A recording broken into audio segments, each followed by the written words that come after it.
ಹಾಕಿದ ನಾಮ ಮತ್ತೊಮ್ಮೆ ದುನಿಯಾ ವಿಶೇಷ ಕಾರ್ಯಕ್ರಮಕ್ಕೆ ಸ್ವಾಗತ. ಹೆಂಡತಿ ಹಾಕಿದ ನಾಮ ಅಂತ ಯಾಕೆ ಇಲ್ಲಿ ಶೀರ್ಷಿಕೆ ಕೊಟ್ಟಿದ್ದೀವಿ ಅಂದ್ರೆ, ಹೆಂಡತಿ ಇರೋ ಬರೋ ಎಲ್ಲಾ ಒಡವೆಗಳು, LIC ಬಾಂಡ್ಗಳು, ಬಂಗಾರದ ಆಭರಣಗಳು ಎಲ್ಲವನ್ನೂ ಕೂಡ ಎಲ್ಲದರ ಜೊತೆಗೆ ನಾಪತ್ತೆ ಆಗಿದ್ದಾರೆ. ಇದುವರೆಗೂ ಕೂಡ ಹೆಂಡತಿ ಸಿಕ್ಕೇ ಇಲ್ಲ. ಹಾಗಾದ್ರೆ ಹೆಂಡತಿಯನ್ನ ಹುಡುಕಾಡ್ತಾ ಇರುವಂತಹ ಪತಿ ಕುಮಾರಸ್ವಾಮಿ ಇದರ ಜೊತೆಗೆ ರಿಹ್ಯಾಬಿಲಿಟೇಷನ್ ಸೆಂಟರ್ನ ಲಕ್ಷ್ಮೀಶ್ ಅವರು ಕೂಡ ನಮ್ಮ ಜೊತೆ ಇದ್ದಾರೆ. ಅವರ ಮಾತನ್ನ ಮುಂದುವರಿಸೋಣ.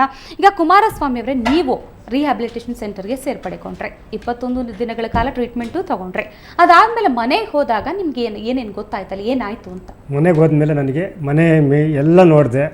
ಅಲ್ಲಿ ಮನೆ ಒಳಗೆಲ್ಲ ಬೀರು ಎಲ್ಲ ಖಾಲಿ ಆಗಿತ್ತು, ಕೆಳಗಡೆ ಎಲ್ಲ ಫುಲ್ ಇದಾಗಿ ಹೋಗಿತ್ತು.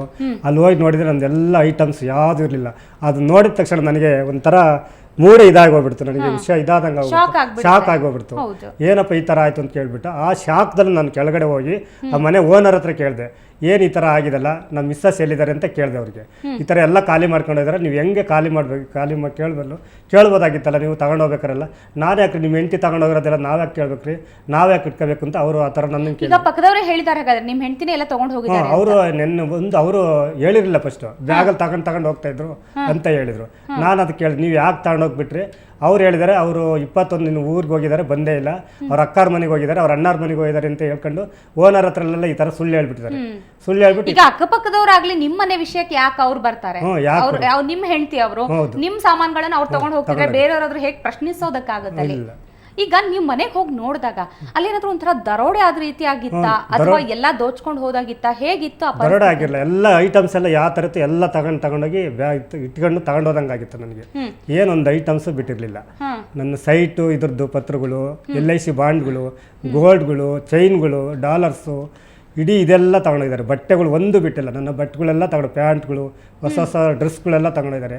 ಹಳೆ ಐಟಮ್ಸ್ ಎಲ್ಲ ಅಲ್ಲೆಲ್ಲ ಬಿಟ್ಟು ಹೋಗಿದ್ದಾರೆ. ನಾನು ಬಂದು ನೋಡಿ ನನಗೆ ಶಾಕ್ ಆಯಿತು. ಈ ಒಂದು ವಾರದಲ್ಲಿ ಒಂದು 7-8 ಕೊಟ್ಟು ಬಟ್ಟೆಗಳೆಲ್ಲ ತಗೊಂಡಿದ್ದೆ. ಈ ಥರ ಆಗಿ ನನ್ನ ಬಟ್ಟೆಗಳನ್ನೆಲ್ಲ ಕಳುವು ಮಾಡ್ತಾಯಿದ್ರು. ಸರಿ, ಈಗ ಅದಾದ ತಕ್ಷಣ ನೀವು ಕಂಪ್ಲೇಂಟ್ ಕೊಡೋಕೆ ಹೋದ್ರ? ಕಂಪ್ಲೇಂಟ್ ಕೊಡೋಕ್ಕೆ ಅಂತ ನಂಗೆ ಆ ಶಾಕ್ದಲ್ಲಿ ನನಗೆ ಏನು ಮಾಡಬೇಕು ಏನಿಲ್ಲ. ಅಲ್ಲಿಂದ ನಾನು ನಮ್ಮ ಊರಿಗೆ ಫೋನ್ ಮಾಡಿದೆ. ಊರವರೆಲ್ಲ ಗಾಬರಿ ಆಗಿಬಿಟ್ಟಿದ್ದಾರೆ.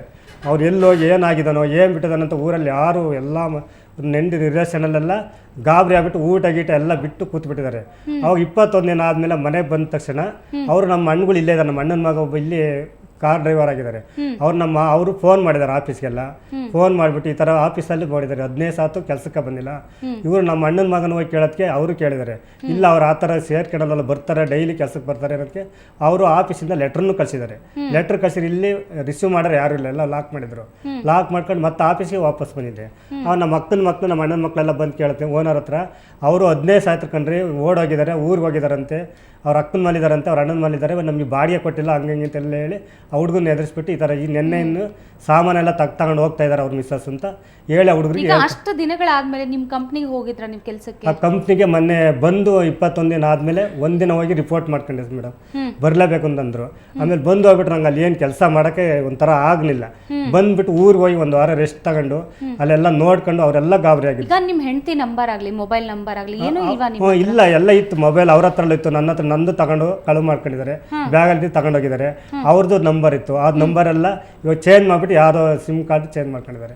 ಅವಾಗಲಿಂದ ಮಾಡಿರೋ ಒಂದು ಇದು ಸಿಗ್ತಾ ಇಲ್ಲ, ನಮಗೆ ಫೋನೇ ಸಿಗ್ತಾ ಇಲ್ಲ, ಎಲ್ಲಿ ಕಾಂಟ್ಯಾಕ್ಟ್ ಮಾಡೋದು ಅನ್ನೋದು ಗೊತ್ತಾಗ್ತಾ ಇಲ್ಲ. ಈಗ ನಿಮ್ಮ ಪ್ರಕಾರ ಏನಾಗಿದೆ ಅಂತ ಅನಿಸ್ತಾ ಇದೆ ನಿಮಗೆ? ಏನಾಗಿದೆ ಅಂತಂದ್ರೆ ನನಗೆ ಈ ಥರ ಎಲ್ಲ ತಗೊಂಡೋಗಿದಾರಲ್ಲ, ನನಗೆ ಎಷ್ಟು ಇದಾಗ್ತೈತೆ ಅಂತ ಅನ್ನಿಸ್ತಾ ಇದೆ ಅಷ್ಟೇ. ಯಾಕೆ ತಗೊಂಡೋದ್ರು, ಯಾರು ಏನು ಮಾಡಿದ್ರು ನನಗೆ ಗೊತ್ತಿಲ್ಲ. ಈ ಥರ ಸೇರಿಸ್ಬಿಟ್ಟು ಮಾಡಿದಾರಲ್ಲ, ನಾನು ಇದ್ದಾಗಲೇ ಈ ಥರ ಮಾಡ್ಕೊಂಡು ನಾನೇ ಬೇಡ ಅಂತಿರ್ಲಿಲ್ಲ ಅಂತ ಆ ಥರ ಅನಿಸ್ತಾ ಇದೆ. ಅಲ್ಲ, ಈಗ ನಿಮ್ಮ ಮದುವೆ ಆಗಿ ಎಷ್ಟು ವರ್ಷ ಆಯ್ತು? ಈಗ ಮದುವೆ ಆಗಿ 17 ವರ್ಷ ಆಯ್ತು. 17 ವರ್ಷ ಆಯ್ತು. 15 ವರ್ಷದ ಗಂಡು ಮಗ ಇದ್ದಾನೆ. 15 ವರ್ಷ ಗಂಡು ಮಗು. ಹೇಗಿತ್ತು ನಿಮ್ಮ ಸಂಸಾರ? ಸಂಸಾರ ತುಂಬಾ ಚೆನ್ನಾಗಿತ್ತು. ನಾನು ಮದುವೆ ಮಾಡ್ಕೊಂಡು 94ರಲ್ಲಿ ಮದುವೆ ಮಾಡ್ಕೊಂಡೆ. ಮದುವೆ ಮಾಡ್ಕೊಂಡು 1 ವರ್ಷ B.Ed ಮಾಡಿಸಿದೆ ಹಾಸನದಲ್ಲಿ. 1 ವರ್ಷ B.Ed ಮಾಡಿಸಿ, ಪಾಪ ಮುಂದೆ ನಮಗೆ ಬೆಂಗಳೂರಾಗಿದ್ದೀವಲ್ಲ ನಾವು, ಏನೋ ಮುಂದೆ ಅನುಕೂಲ ಆಗುತ್ತೆ ಅಂತ ನಾನೇ ಮಾಡಿದೆ. ಓದಿ ಇದು ಮಾಡಿದೆ. ಮದುವೆ ಆದ ತಕ್ಷಣ ನಾನು ಬ್ಯಾಚುಲರ್ ಆಗಿ ಇಲ್ಲೇ ಒಂದು ರೂಮ್ ಮಾಡ್ಕೊಂಡಿದ್ದೆ. ಅವರು B.Ed 1 ವರ್ಷ B.Ed ಮಾಡಿಸಿದೆ. B.Ed ಮುಗಿದ ತಕ್ಷಣ ಬೆಂಗಳೂರಿಗೆ ಬಂದು ಕರಸ್ಪಾಂಡಲ್ಲಿ ಮೈಸೂರಲ್ಲಿ 2 ವರ್ಷ MA ಮಾಡಿಸಿದೆ ಮೇಡಮ್. 2 ವರ್ಷ ಮಾಡಿಸಿ ಆದಮೇಲೆ ಎಲ್ಲ ಚೆನ್ನಾಗಿತ್ತು, ಅನ್ನೋ ಹಾಗೆ ಎಲ್ಲ ಇತ್ತು. 15 ವರ್ಷ ತನಕ ತುಂಬ ಚೆನ್ನಾಗೇ ಆಯಿತು ನಮ್ಮದು. ಈಗ 2 ವರ್ಷದಿಂದ ಈ ಥರ ಅದೇ. 2 ವರ್ಷದಿಂದ ಏನು ಜಗಳ ಆಯ್ತು ಅಂದರೆ, ಮದುವೆ ಆಯ್ತು ಅಂತ ಅಲ್ಲಿಂದ ನೋಡಿ ಬಂದಿದ್ದ ನನ್ನನ್ನು ತುಂಬ ಚಾರ್ಜರ್ ಕೊಡೋಕೆ ಶುರು ಮಾಡಿ. ಅಕ್ಕನ ಮಕ್ಕಳದು ನೀನೇ ಕೊಟ್ಟಿರೋದು, ನಾವು ಅವ್ರಿಗೆ ಏನು ಕೊಟ್ಟಿಲ್ಲ. ಏನೋ ಒಂದು ಗಿಫ್ಟ್ ಅಂತ ಒಂದೊಂದು ಜೊತೆ ಹೆಣ್ಮಕ್ಳಿಗೆ ಒಂದೊಂದು ಜೊತೆ ಓಲೆ ಕೊಟ್ಟೆ.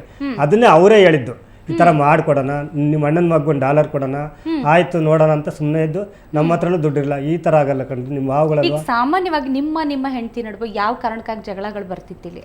ಜಗಳ ಅಂತಂದ್ರೆ ಇದೆ ಮನೇಲಿ ಒಂದು ನಮ್ಮ ಸಿಸ್ಟರ್ನ ಅವ್ರಿಗೆ ಕೊಟ್ಟಿದ್ವಿ, ಅವ್ರ ಸಿಸ್ಟರ್ ನಾವು ತಂದ್ಕೊಂಡಿದ್ವಿ. ಒಂದು ಕೊಟ್ಟು ತಂದ್ಮೇಲೆ ಒಂದು ಸಣ್ಣ ಪುಣ್ಣ ಬರ್ತಾನೆ ಇತ್ತು. ಆದ್ರೆ ಅವ್ರು ನನ್ನ ಹತ್ರ ಬಂದು ಏನೇನೋ ಹೇಳ್ತಾ ಇರೋರು ಊರಿಗೆ ಹೋದಾಗೆಲ್ಲ. ಆದ್ರೆ ನಾನು ಅದನ್ನ ಕಿವಿಗೆ ಹಾಕಂತಿರ್ಲಿಲ್ಲ. ಅವ್ರು ನನ್ನ ಹತ್ರ ಬಂದು ಮಾತಾಡ್ರೆ ನಾನು ಮಾತಾಡ್ಬೋದು.